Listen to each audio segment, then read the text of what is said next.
Today is February, and our theme for this month is the fruit of the Spirit, and that is love. And the whole February we'll be talking about love. And today I will be teaching on the unloved by man, chosen by God. As we start, let's read the Word of God. Let's all stand up. As we read Genesis chapter 29, verse 16 to 35. Gihangyo na ko ang tanan to read with me. The name of the older was Leah, and the name of the younger was Rachel. Leah had weak eyes, but Rachel had a lovely figure and was beautiful. Jacob was in love with Rachel and said, I'll work for you 7 years in return for your younger daughter Rachel. Laban said, it's better that I give her to you than to some other man. Stay here with me. So Jacob served 7 years to get Rachel.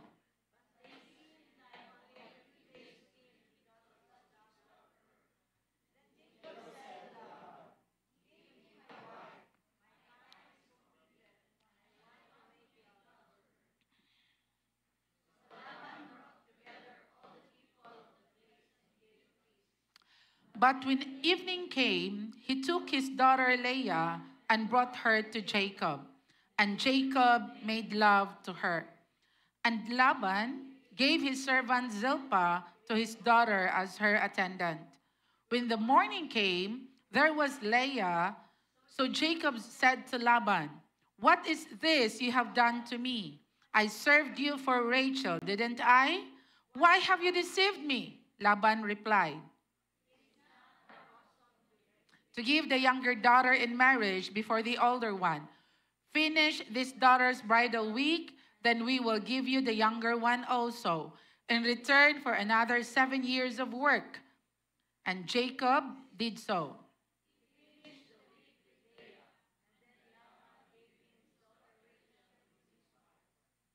Laban gave his servant Bilhah to his daughter Rachel as her attendant.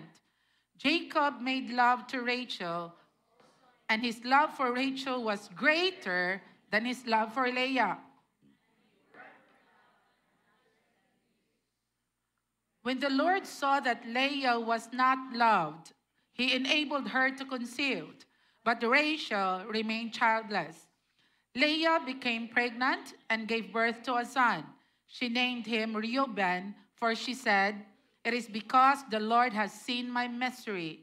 Surely my husband will love me now. She conceived again, and when she gave birth to a son, she said, because the Lord heard that I am not loved, he gave me this one too. So she named him Simeon.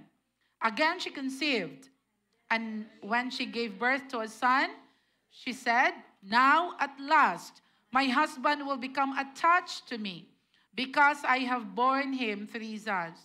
So he was named Levi.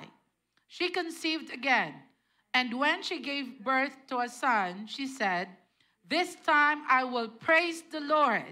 So she named him Judah. Then she stopped having children. Lord, we thank you for your word today. We pray, Holy Spirit, that you will teach us, open our hearts and our minds and our understanding, that your word will continue to work mightily in our lives, in our families, in our children's lives, and the people that we're working with. Salamat sa imong kaayo. In Jesus' name, amen and amen. Our topic today is entitled, Unloved by Man, Chosen by God. Now, this is highlighting Leah. No, the story of Leah and Rachel is a story of love. It's a love story of Jacob, Rachel, Jacob, and Leah. Now, love or finding the right man or the right woman is such a journey. Igsuon, ang kanisya nga history in the Bible nga nahitabo sa kinabuhi ni Jacob affects sa next nga mga generation. Kung unsay decision ni Jacob ani nga time affected sa mga next nga mga generations nga nahitabo. as we study the Old Testament, makita nimo na once you do something, aniho nimo. Si Laban, iyan ning uncle, giilad niya si Jacob. Nag-work, ang gihigugma ni Jacob kay si Rachel. And he worked for 7 years para kang Rachel. Pero pagka day na sa wedding, nganong nahitabo man ni nga wala kabantay si Jacob, nga dili dito si Rachel iyang kadulog. Because sa unang panahon, wala pa'y suga. Right? Wala pa na-invent ang light bulb. And so, they're living in tents. And maybe Jacob, in the custom nila sa Israel, is kung may wedding, is grabe ang alcohol, grabe ang inom, grabe ang wine. Probably Jacob was drunk. And because nag-enjoy siya sa event and all. And then, si Leah is, giignan siya sa iyang papa nga, ikaw ako ang ipadulog ni Jacob, not imong sister, because kinamagulangan ka. And si Jacob was like, pagmata niya sa buntag, nganong si Leah man ako ang kadulog. Dili man ang babae nga akong gihigugma. You know, Laban deceived Jacob. Pero kabalo ba mo nga, si Jacob, iya pong gideceive iyang older brother nga si Esau sa iyang birthright? Remember that story? Na si Jacob ug si Esau, magulang ni si Esau, manghod si Jacob. And ang birthright, dapat kang Esau. Tanan nga musunod dapat sa ilang papa sa eldest. Pero gi-deceive ni Jacob. No,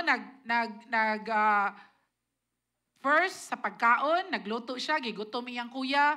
Iyon siya, ihatag sa ako imong birthright kay tagaan tikaan ning pagkaon. And second is kamatyuno na si Isaac. Si Jacob nagpaka-Esau siya. Iyang gi-change iyang voice, nagbutang siya sa iyang skin og murag ka ng balahibo, kay balahiboon man si Esau. And then para manimaho po siya, sinina ni Esau iyang gisulob, kay di naman kakita ilang papa. So iyang giilad iyang papa para sa iya maadto ang tanan nga blessing. Kay sa una, before mamatay ang papa, kung unsay isulti sa papa, mahitabo yun na. Ikaw, maing-ani ka, maing-anak ka, maog yun ay mahitabo. And so, Jacob was a deceiver. Mao na meaning sa word nga Jacob, deceiver. And sa dihang siya na pod, nangitag asawa, gideceive pod siya by someone else. Mao na iyang uncle nga si Laban. So this is a story of you will reap what you sow. Kung unsa imong kinabuhi karon igsuon because nitanom ka na years ago. Amen? So your decision mo resulta na siya sa pila ka tuig gikan karon. And now Leah is the focus of our study today. She's unloved by her husband. And as you understand the story, Leah was like innocent in all of this, right? It's like kabalo jud siya nga si Jacob is working out for 7 years para sa iyang sister nga si Rachel. And the Bible is very specific. Si Leah has weak eyes. Kanang ang description sa Bible probably would mean that Leah is not beautiful. And the Bible described Rachel, apil pa yun iyang beautiful nga figure. Imagine. And his beautiful face. And of course, Jacob was attracted to Rachel. Permiro pala nilang kita, nighilaka na si Jacob, kinabati na niya, mao ni ang babayi nga akong pakaslan. When she kissed Rachel like a greeting, kiss lang nga mura greeting, custom nila nga greeting, gahilaka na si Jacob, ingon ang Bible. Because nabati niya na mao ni ang akong gusto pangasawod. Pero ingon ang papa, you need to work for 7 years para kang Rachel. Yeah, during the night of the wedding, ang gihatag si Leah. Now Leah, ingon ang Bible, was unloved by her husband. And the Lord saw that Leah was unloved. You know, many of us, dili man siguro ka babae right now, but all male and female, no? Sa US karon nagdeklara na si President Trump that in this country ang ato ra gyung i-consider ug ato ang i-acknowledge is male and female. Tanang passport giusab na, wala na X. And grabe ang paggamit ni Lord sa iya today. And siya ang school mausab, Naminaw ko sa iwagahimo kong chocoballs. Naminaw ko sa speech ni Trump, interviews niya. Before, I don't have time to really listen to all of this because of a lot of things that I need to do. But kaniding maghimo kag mag-bake ka, maghimo kag chocoballs, no? Naami speaker sa balay nga gipalit nako tog 30,000 Sony. For 1 year, wa to nagamit. Kay wa na may maminaw speaker sa mong balay. My children has laptops, they have headsets. And ko wa naman jud gamit among speaker oy. Pagsugod na kog himog chocoballs, nagamit among speaker. Di ba? So nag-Bluetooth ko and I listen to sermons, I listen to news and ko wow, this is good. But it's taking me longer time to do that, like extra time. Wala na ko'y time magtanaw-tanaw reels. Sa una, reels, katawa-katawa, malingaw na ka. Uy, 1 hour naman di ang nilabay. Puro naman katawanan akong gitanaw sa reels. Lingaw ko kay murag katawanan, but for the past weeks, wala na gyud. No? Intentional na akong paminahon. While naghimo og chocoballs, then karon maghimo nag donuts. You know, it's amazing how the President of the United States declares that in this country, what we will honor are male and female. Amen? And that is really transformative. And ingon siya, let's bring back Christianity in our country. Nadaghan sa atong mga youth na how I wish sa US ko mag-eskwela. Kabalo ba mo ingon si President Trump? That ang educational system sa US, elementary to high school, sa 40 ka countries, ika-39 sila. 38, 39. Ing ana kabate ang ilang educational system. Ing na ng youth nga ganahan sa US mo eskwela be. Diri tas Pilipinas uy. But it will change, I think, karon na si President Trump na ang gusto ang nag-implement ani. And I realized, taas kitag panlantaw sa US, right? But you know, ingon siya with 40 countries, ika-39 ang US sa ilang elementary o high school. The very reason why, pag Philippines ka graduate, for example, bisag asa ka ilabay sa laing nasod, Singapore, Dubai, aha ka manarbaho pag graduate nimo, grabe kay kag abilidad, ang mga OFW nato, millions, and grabe mag-excel sa company because ang training niya sa elementary o high school sa Pilipinas, grabe. Your childhood, your training is very important. Now, let's go back to Leah. Leah wasn't loved by her husband. And a lot of times today, you feel like you are not loved. Maybe someone significant in your life, wala na higugma sa imoa. Maybe nakabati ka og rejection. Gikan sa imong mama, gikan sa imong papa. Maybe nakabati kag rejection from your husband, rejection from your wife, and maybe nakabati ka og rejection from a friend. And you felt nga dili ka loved. And growing up, nakabati ka nga, nganong nahitabo man ni sa ako, nganong sa tanan man ako. And you're innocent. Wala kay gibuhat para dili ka i-love. Like for example, anak ka, gibiyaan kag papa. Wala man jud ko'y sala in all this. Anak ka, gibiyaan kag mama. Wala man jud kay sala in all of that. Because anak man ka. Pero growing up, nakabati ka that you're unloved. Nakabati ka nga dili ing ana ang imong value. And you know, because the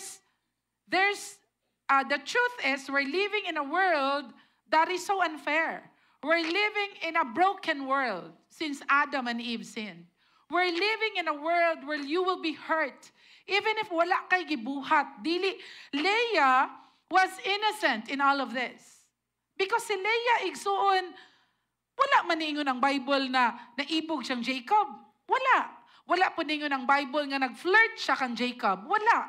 Wala po ningon ang Bible nga sa 7 years nga nag-work si Jacob para kang Rachel, si Leah nagselo, si Leah po ganahan ni Jacob. No. The Bible is silent with that. Meaning si Leah was content and Leah was like, I will just wait upon the Lord kung na ako'y bana or wala. But his father wanted her to be married to Jacob. Why? Because Jacob was a very rich man. He's the son of Isaac. And Isaac was a very rich man. Kung imong tan-awon igsuon, si Laban as a father, naghuna-huna siya sa future sa iyang mga anak. Tungod kay ang background ni Jacob was a very rich man. Pero sa iyang kadato, nanarbaho gihapon siya kang Laban. And is willing to work hard sa farm, sa mga animals. Kay nipalayo man siya sa iyaang, di ba nilayas man siya, kay gakontrahay sila sa iyang kuya. Patyon siya sa iyang kuya. And nagpalayo siya, ang gibiyaan niya, tanan iyang pagkadato, mo nang nanarbaho siya sa iyang uncle nga si Laban. But Laban, kaila siya kinsa si Jacob. Unsa ni kadato og pamilya o kinsa ni siya. Now, Leah was like innocent in all of this. Maybe ikaw nakabati ka karon na dili man jud nako deserving anion. Nakabati ka nga nganong sa ako pa man nahitabo. Nganong ako pa man. Nganong ing-ani man kasakit, ing-ani kalisod. You felt rejected. You felt abandoned. You felt nga imong value gamay kaayo because of what happens in your life. And like Leah igsuon, in one season or another, maka-experience ta ana. Nga murag, grabe, sa tanan nga nung ako pa man. And you know, sometimes you blame yourself. Sometimes you blame yourself, why? Nganong nabuhi pa ko, nganong nagminyo pa ko ani niya. And sometimes sa tanan nga unfair things na nahitabo sa imo, feeling nimo sala nimo to tanan. Ingna imong tapad, dili to nimo sala tanan. Amen? Naay mga bati nga nahitabo sa tong life igsuon, na wa gani kay gibuhat, wa kay labot ba? Mura bitaw, grabe, oy, natawor ako aning kalibutan na, wala na ko piliang nga mataw. Nya pagkahuman, ing-ani ang rejection, ing-ani ang gibiyaan, baka kag mama, papa, no? Or nabati baka nimo na with sa imong mga anak, sa imong mga igsuon na ay pinalabi, murag makabati ka nga dili man ko love, mas love man si kuya, mas love man si kuan, ako kay dili man ko loved. Because ang parenting igsuon, grabe siya kalisod. Grabe siya ka-challenging. Kung walay grasya sa Ginoo, lisod kay mahimong parents. It's only by the grace of God. No, my children, for example, no, I will always tell, example na lang ako si Gabriel, kay siya naman akong gi-example. Mama, example na po kunin mo. Kinsa mo akong i-example? Unang ay yun mo, pabuyag, kay may example yun mo. Di bitaw eh. And ko nila, nak, okay ra yun mo magsayop, makasala, kay tao man mo. No? Ayaw mo pag-think nga, dapat dili ko masayop, di ko makasala. Pahinomdumi, tanan lang nimong sayop, o tanan nimong sala, nanay consequences. Just be willing to face the consequences. Wa may libre. No? But you know, for example, Gabriel, when he was born, his eyes is unique. His eyes is very unique. Naa siya condition nga kanang ptosis. P ang sugod, T-O-S-I-S. Ptosis, meaning dili siya ordinary nga eyes. Naa ay kalainan iyang mata. Murag wala siya eyelid. Ana iyang eyes, no? Lazy eyes, then ptosis. And Leah was described as her eyes was weak. No? You know what? Gabriel growing up, permintig yun ako ingnan si Gabriel, you're guwapo. That time nga, madunggan ako niya, 1 month, 2 months old, you're guwapo anak. You're guwapo anak. Sa dihang ni dako na siya, anak, you're guwapo, you're unique. No? Wala na sayop si Lord paghimo nimo. I will always let him hear that growing up. Nasubraan gani, karon confident kayo, no? Kanang anak, kung nay manaway ni pagdako na niya, permintin ako siya inan, kung nay manaway nimo sa school, pikot. Anak man ang mga bata. Ingna dayon, dako ni. Ay ayaw gyud pabuli. Ana siya, okay mama. Makuyawan naman po ko kay basig na aka ni masumbagay sa school. Wala man po, ako napatawag o guidance sukad. No, and I just praise God, ana. But my children, I know lisod ilang giagian sa school. Lisod, everyone does. Wala exempted na to. But ingon ko, Gabriel, Gwapo ka. Gabriel, wala na sa'yo pang ginughimo nimo. Gabriel, your eyes are unique. Gabriel, you are loved. Dili makulang among love sa imoa because your eyes are like that. You're beautiful. You're an answered prayer to mama and papa. And he will always hear that growing up. And it builds his confidence today. He's a confident child and soon to be confident man. Because the words na iyang madunggan kanunay are positive in spite of his eyes. And now nga dako na siya, ingko anak, your eyes can easily be, ma-surgery na siya. And sa Korea, barato ra. Let's save money, let's go to Korea one day, and then let's ipa-surgery na to imong eyes, and dali na nga operation sa Korea. And he said, Mama, I'm okay with my eyes. No? I'm okay with my eyes. And the good thing is, sa dihang gidala na ko siya sa Manila, sa eye center sa Philippines, ingon ang doctor, ingko, Doc, ako yung concern sa, baby pa siya to, mga 1-year-old na, no? Gidala na to siya sa Manila. Ingko, Doc, ako yung concern as a mother, basin magdako akong anak nga bullied. Mga 1 kapin si Gabriel ato. He can speak well, speak English well, Bisaya well. 1 pa siya kapin. May na kay siya mutabi, Jud. Ingko, Doc, ang ako yung concern ba kay unique ang mata sa akong anak. Pag-check niya, siya, wala kay problema, ma'am, with vision. Because ang mata sa imong anak, he can see. Ang wala na, iyang pupil, wala na affected. He can see well. 20/20 iyang vision. And I said, thank you, Jesus. And ko, Doc, ang ako lang yung concern, growing up, basin mabuli akong anak. And na siya encounter with Gabriel. Kay bata si Gabriel, 1-year-old kapin. Ana siya, Ma'am, kaning nga klase nga bata, di ni mabuli. 1-year-old kapin na. The doctor, ingan siya, kini nga klase nga bata, ma'am, di ni mabuli. Ang kuyawan na to, ma'am, kani pa yung bully. The confidence, nakiki-observe man niya at 1-year-old kapin, the confidence, the way siya mo storya, the way siya mo act, di ni mabuli. Anak ko nga, bitaw, Doc, more gina akong concern as mama. Amen? So, now, Leah was weak. Iyang eyes was weak, ingon ang Bible. Weak eyes. You know, naasiguro'y bati sa imo, ingon ang uban. Naasiguro'y lahi ka, ingon ang uban. Naasiguro'y niingon ang ubang tao nga, di ko ganani mo kay ingani ka. And you felt kulang. You felt not enough. That's why you're growing up trying to prove yourself that I'm enough. Siguro na nag-ingon ni mo nga, di ko ganani mo kay ingani ka. Kabalo ka, bati ka, kulang ka diri, ingani ka, and you felt like, dili gyuday ko enough, bati ko. And the world or the voices nga imong madunggan growing up, nisulod sa imong heart, nisulod sa imong mind, and right now, you see yourself not beautiful, you see yourself unloved, and you see yourself not enough. Igsuon, mao naman ang world na imong gilived in, nahitabo naman naa naman kadiha, na ako'y good news sa imoa.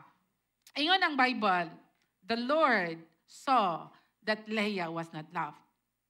Sa tanan nimong kakulangon, sa tanang unfair things na nahitabo sa imoa, sa tanan nga niingon sila bati ka, igsuon, the Lord saw everything. Nakita ni Lord tanan kung naunsa ka growing up. Nakita niya that you're innocent. Nakita niya nga nahitabo nga sakit sa imong life. It happened, bata pa kay ka, you're very innocent at nga time. Amen? The Lord saw that Leah was not loved.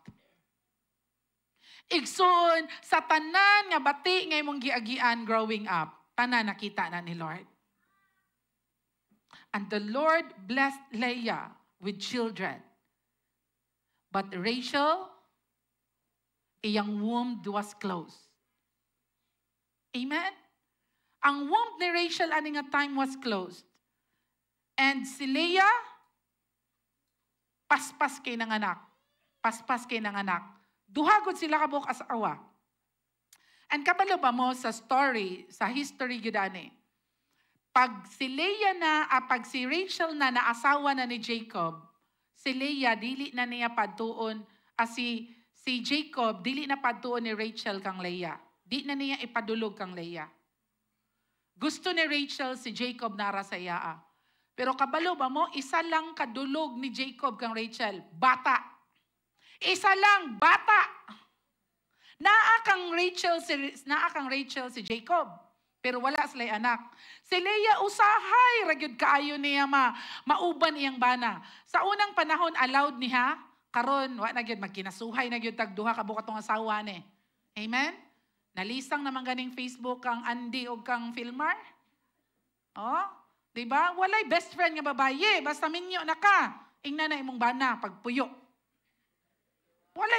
Pag naa na kay uyab, wala kay best friend nga babae. Ingna na yung bana nga lalaki. Or uyab nga lalaki. Say best friend nga babae. Ha, di ba? Grabe, gini ba sa babae ang pastoryao, no? Ang mga lalaki, anin, saan man po din, ay, maapil na sa taan eh. Pasensyahin na. Kaya unsa man yun din, man yun si Andy o si Juan Filmar's Facebook ron. No? Best friend nga babae. You know, balik ta sa itong topic. Leah was blessed by the Lord. Another anak, no? And Leah was like waiting. Unta, higugmaon ako sa kumbana. Unta, matanawan ako sa kumbana. Unta, matagaan ko attention sa kumbana. Maybe, ikaw today, no, like Leah, grabe mo ang prove sa mong worth. Wad-wad na kadiri, buhat na kadiri.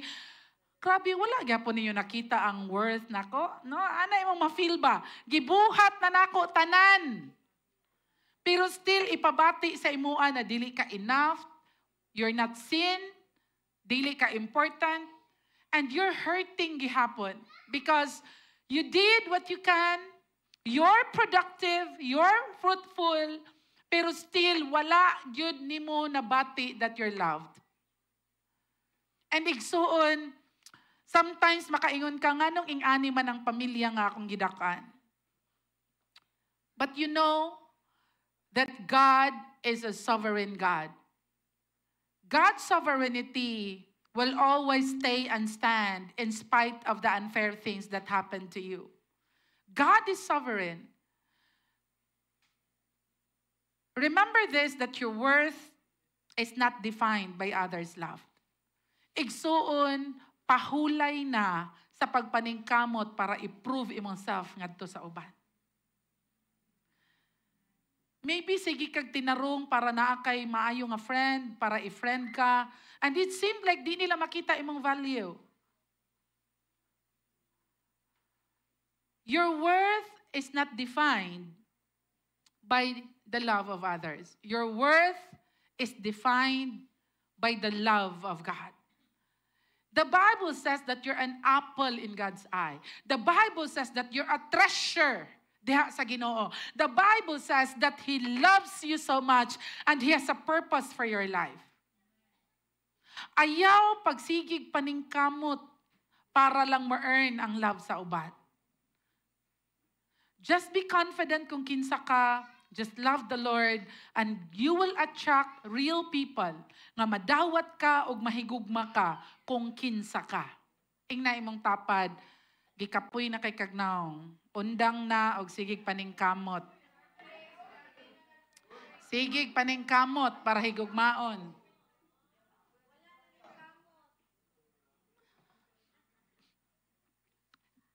Leah longed for Jacob's love. And daghan siyag anak, ikaduha, ikatulo nga anak, yet wala. Now, your people may overlook you, but God sees, God values you, and God loves you deeply. Ingna imong tapad, God loves you. Remember that your worth does not come from human approval. Your worth does not come from human approval. Your worth is seen by God. Your worth comes from Him. And when you grow up confident that you know that you are loved by God, then diha magsugod igsuon that sa ikaupat nga anak, pagkatawo ni Judah, si Leah, ingon ang Bible, wala na siya naghuna-huna kung higugmaon pa siya sa iyang bana. Ingon si Leah, nganlan ako ni siya Judah. because I will praise the Lord. Igsuon, grabing paningkamot ni Leah for years para i-love siya. Yet si Jacob, iya yung love si Rachel lang yun. And you know, sa ikaupat nga anak, ni-decide si Judah, I will pray. Ni-decide si Leah, nga ang ingalan na ko ani nga bata is Judah. I will praise the Lord. And what is so beautiful is that Rachel, the attitude of Rachel compared to Leah is different. Because in Genesis chapter 30 verse 1, sigig panganak si Leah, sigig panganak si Leah, si Rachel walay anak. Asa nasuko si Rachel? Kang Jacob. Kinig yung mga babae, no? Sala, yung laki perme. Biblical yun ay na, no? Ana si Rachel, sige yaw-yaw si Rachel, gae kog bata or I will die. Ana si Jacob, unsa ko Ginoo? Gae kog anak or I will die. Ana si Jacob, ako'y magbuot. Di ko Ginoo. Ingnan ang mga laki, ang mga lalaki, ingnan yung asawa ni no? Verse 2 na nang si Jacob ni ingog unsa ko Ginoo? Ginoo may muhatag og anak. And Rachel was like, maskin love kay siya siyang husband, sige siya, she's jealous with Leah. Si Leah igsoon, she's just doing everything para i-love siya sa iyang husband. Yet, in the fourth nga anak, ni-decide siya, that's enough. This son will be called Judah, and I will praise the Lord. Another nga character ni Rachel was, she worshiped the gods of Laban. In chapter 31, no, it's a story of nang manglakaw na si Jacob, iyang pamilya, iyang mga asawa, mga anak, mopalayo na siya kang Laban as instructed by the Lord. And si Rachel, iyang gidala ang God sa iya ang papa. Kanang mga Diyos-Diyos sa iyang papa, figures nga gods. Iyang gidala. Suko kay si Laban na wala akong gods dere, ako ang mga Diyos-Diyos. Nya ingon si Jacob, wala man magdala, ana, i-inspect tanan. Gi-inspect tanan. Kay manglarga na gud sila. Nya si Rachel, siya may nagtago, iyang gibutang sa ilalom sa mao ni dangki. Iyang gibutang sa ibabaw sa dangki, iyang gilingkuran. Iyang gilingkuran. Nya ana siya nga pa or master or Lord. Mamanay tawag nila silang papa. Gidugo ko. I have my period, so I cannot stand up. And she's lying. She's lying just to cover up. You know, one of the things nga makita nato is Rachel is not fully worshiping the God of Abraham, Isaac, and Jacob. She has gods. And she's idolatry. And also Rachel was a liar. Namakak siya. And a complainer sa iyang bana. But she's loved by her husband. And you know, si Rachel, makita nato, gwapa siya, grabing figure, ingon ang Bible, no? Beautiful kay siyang figure. And Jacob was attracted yun sa iya and loved her. Ang plano ni Jacob, the plan A of Jacob was to work for 7 years for Rachel. Kay iyang kasing-kasing naagyod kang Rachel. Igsoon, your plan A, no, kanang maujud ni Lord, maujud ni. And nag-fail. Right? Wa man na dayon ang plan A ni Jacob. Si Leah man ang gipuli. So ana si Jacob, wala ko'y choice ani. Plan B na to si Leah. Wa na siya choice. Kay mo may sugo sa papa niya. Gipadulog naman sa iya. Kabalo mo in the Old Testament, virginity is so precious. And we hope that today as well will be preserved and will be precious. So, nadulog naman niya si Leah. Pag mata naman sa buntag, na-discover niya nga, uy, si Leah man, di na ako ni pwede iuli. Plan B na si Leah. But this story is so odd. I would like to speak to your hearts today, your soul, your spirit, that your plan B could be God's plan A. Your plan B could be God's plan A. Wala na ko'y choice. Maura man ninaa. Mao man ninahitabo. That's your plan B. Because kung plan A ni mo, kinig ito akong plano. Kinig ito akong gusto may tabo. Nya kay wa man. Plan B ka pa ingon. But be strong in the Lord today. Because your plan B could be God's plan A. You just don't know. Why? Because Judah, the fourth son of Leah, years after comes Jesus. And did you know that in the lineage of Judah comes David, the man after God's own heart? And from David comes Jesus, the Messiah. And it's in the plan of God that Leah will be the mother of David. They're the Lola, not mother. Grandparent of David and a grandparent of Jesus. Your plan B could be God's plan A. That's the very reason why in the season where you don't understand, in the season where you felt, ngano man ni, nasakitan ko, I felt unloved, and rejected and abandoned. Every rejection has a purpose. Every abandonment has a purpose. Because God is a sovereign God. Bahalag bati ang nahitabo sa imong igsuon. Kaya na usabon sa Dios para ma-accomplish niya iyang purpose for your life. I cannot imagine if wala ko nag-fail sa engineering board exam.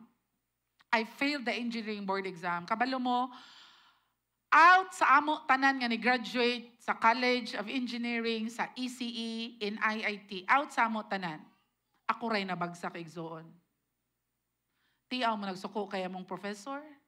Daphne, ikaw ray rason nga nung dili 100% ang passer sa atong board exam. What happened? You know, when I took the review, I had the privilege to have one-on-one with the owner of the company. Tanang taga-IIT igsoon, we are very privileged. I hope so until today. Tanang IIT students. Iyang ipapuyo sa iyang house. He's very rich. The owner of, di na ako iingon sa review center. But the owner, I so remember the time that the owner would get all the MSU IIT graduates, ipastay niya siyang balay for 2 weeks. Iyaming pakanon, patulugon, because iyang balay murag, na daghang rooms, na murag hotel, murag gwapo ka siyang balay dako. And i-separate niya, diri mga babae, diri mga lalaki. Nya, kato nga time, pila rami kabuok taga-IIT ato nga time. Anang, we have the privilege, you know, board exams or review centers, they have this privilege to have few numbers of questions sa magawas with the board exam. I just don't know how to do it, but they're doing that. And imagine that, pakapasar sila tanan, naapay mga nagtap, ug ako rin nabagsak. And my heart was like, Lord, my plan is to be an engineer and work and hawason akong pamilya sa kalisod. Mano nabagsak og board exam?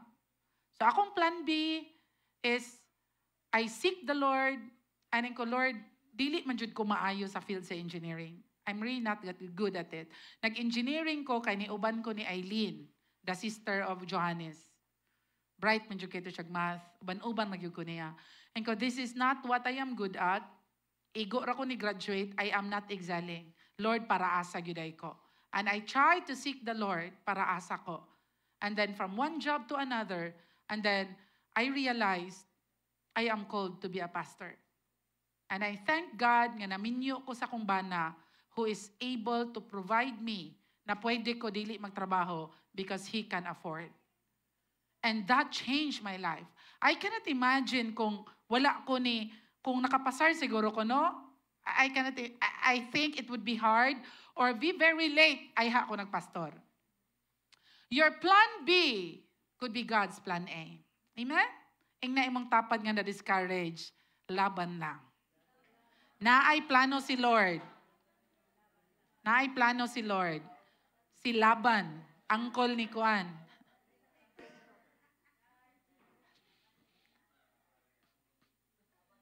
God can turn your pain into purpose. Amen? God can turn your pain into purpose. Igsoon diha sa Ginoo, wala joy sayang. Nothing is wasted. Your sleepless nights, your crying nights, your season where luha na lang ang mutulo because di nakakastorya sa kasakit. Everything has a purpose. You know, God is a God na naa siya greater plan. You feel rejected, you feel not enough, you have to make that decision, okay, mao na ninahitabo sa akong life. Now, Lord, what's next? Number 3, the true fulfillment comes from God and God alone. Leah decided to praise the Lord. She stopped seeking for Jacob's love. She stopped seeking nga matanawan siya sa iyang bana. And she decided that this son, I will name him Judah. Naatay kauban diri nga iyang ngalan Judah. Si Judah Israel. Kaslo na ko sila karong Saturday. No? Grabe, prophetic kay name. Judah Israel. Diba? Murag naag yun itawag ba? Padili-dili lang. Ngalan palang daan, prophetic na. Judah. Praise the Lord. No? We stop seeking the validation of others. We stop doing everything para lang ma-approve ka sa uban. Whatever they say towards you, do not get inside you. Choose to praise the Lord. Praising the Lord will change your life. Praising the Lord will lead you to your purpose. Because number 1, praising the Lord is a command by God. In Psalms 150 verse 6, let everything that has breath, praise the Lord. And you know, praising the Lord in every situation, meaning, dili lang ka magdaig sa Ginoo when all is well. Dili lang ka magdaig sa Ginoo kung nindot kayong panghitabo. Magdaig ka sa Ginoo sa tanan nga season. Ingna imong tapad, magdaig tas Ginoo. Bahalag na sakitan ka. 1 Thessalonians 5:16-18. Unsay ingon dira? Give thanks to the Lord sa tanan, all circumstances. In Habakkuk 3:17-18, bahalag dili mamunga ang kahoy, ang fig tree. Grabe. Bahalag walay bunga ang vine, walay grapes. Yet, I will rejoice in the Lord. I will be joyful in God, my Savior. Igsoon, pipila sa ato, moingon, nalisod kay karon, nasakitan ko, pait kayo, di ko mosimba. Di ko mag-Bible study, di ko matug di group, di ko okay. Igsoon, sa season nga dili ka okay. Sa season nga walay bunga. Sa season nga grabe kalisod. Praise the Lord. Because ang pag-decide nimo to praise the Lord will change the course of your life. Yawi siya igsoon para ma-align ka ngadto sa imong purpose. And lastly, praise is a weapon. In 2 Chronicles, what happened was, nagdayig sila sa Ginoo and their enemies were defeated. Igsoon, once musimba ka, once magdayig ka sa Ginoo, once magampo ka pag mata nimo sa buntag, i-choose nimo, thank you Lord, ang imong paminawon kay worship songs, sige kag ampo, sige kag kanta, naay problema, ma-amaze na lang ka imong problema masulbad. Amen? Kaysa imong utok, sige lag, saon ni pagsulbad, saon ni. Praise the Lord. And then God will give you ideas. Okay, mo ni buhata, kini ang next. But praising the Lord is a weapon. Amen? Igsoon, you may feel unloved today, but you are loved by God. the Lord sees you. Dili buta or bungol ang Ginoo sa imong situation igsuon. Kita siya nimo. As we close today, let us all stand up as our worship team would lead us in the amazing love nga song. Just come to the Lord and say, Lord, I will stop trying so hard to be loved. I will stop nga maningkamot para ma-approve ko. I will stop nga maningkamot para makitaan ko. And remind yourself today that the Lord loves you so much. Like Leah igsoon, be fruitful. Amen? Maybe naa sila daghang masulti against you, be fruitful. Bahala pag pananaw nila kulang ka ani, ingani ka, be fruitful. Pamunga igsoon. Ayaw padala sa storya nila. Continue to be fruitful. Leah gave birth from one son to another to another. She may not be loved, but she's fruitful. Amen? And the Lord will remind us today that anak, ako ra gyud ang tinuod nga nakaila og mahigugma nimo.